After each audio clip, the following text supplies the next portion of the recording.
Yeah, you guys, this is just a test because I was trying all morning to get a video to shoot, but it kept telling me like the camera was in use with another device, and I had no idea what that's talking about. So it's just a test here.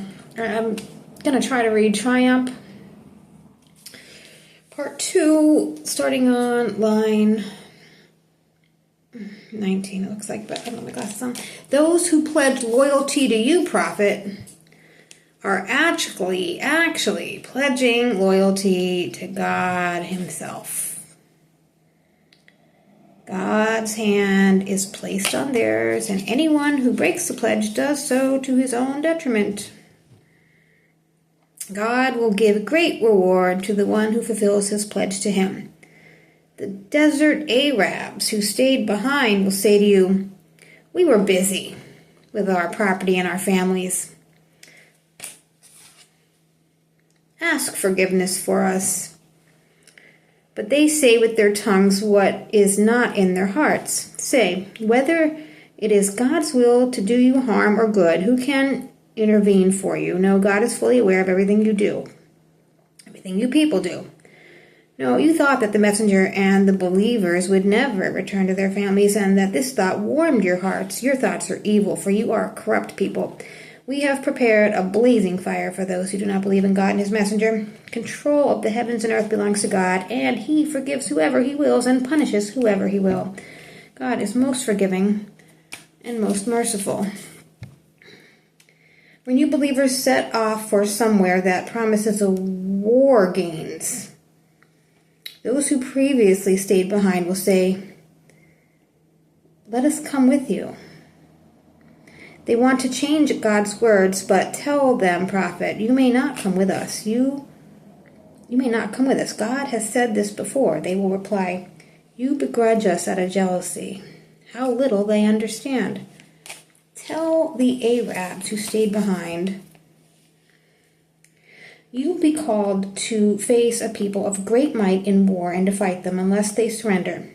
If you obey, God will reward you well, but if you turn away, as you have done before, he will punish you heavily.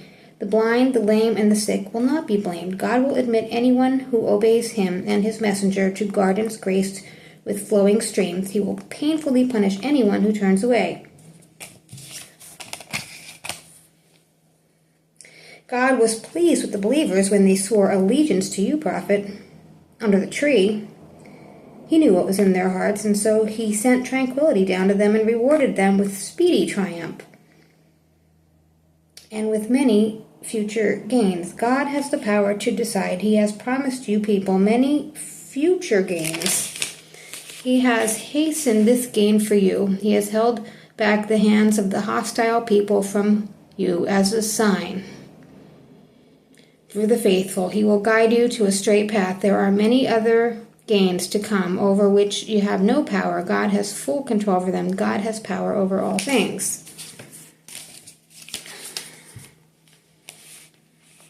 If the disbelievers have fought you, they would have taken flight and found no one to protect or support them. Such was God's practices in the past, and you will find no change in God's practices. In the valley of Mecca, it was he who held their hands back from you, and your hands back from them, after he gave you advantage over them. God sees all that you do. They were the ones who disbelieved, who barred you from the sacred mosque, who prevented the offering from reaching its place of sacrifice. If there had not been among them, unknown to you, believing men and women whom you would have trampled underfoot, inadvertently incurring guilt on their account, God brings whoever he wills into his mercy. And if the believers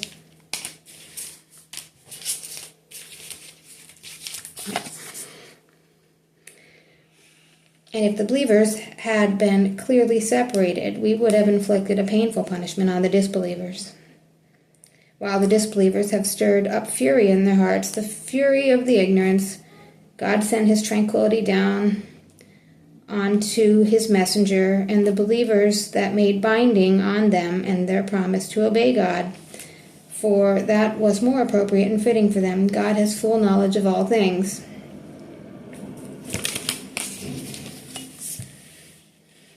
God has truly fulfilled his messenger's vision.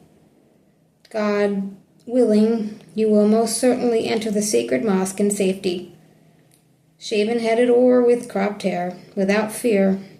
God knew what you did not, and he has granted you a nearer triumph.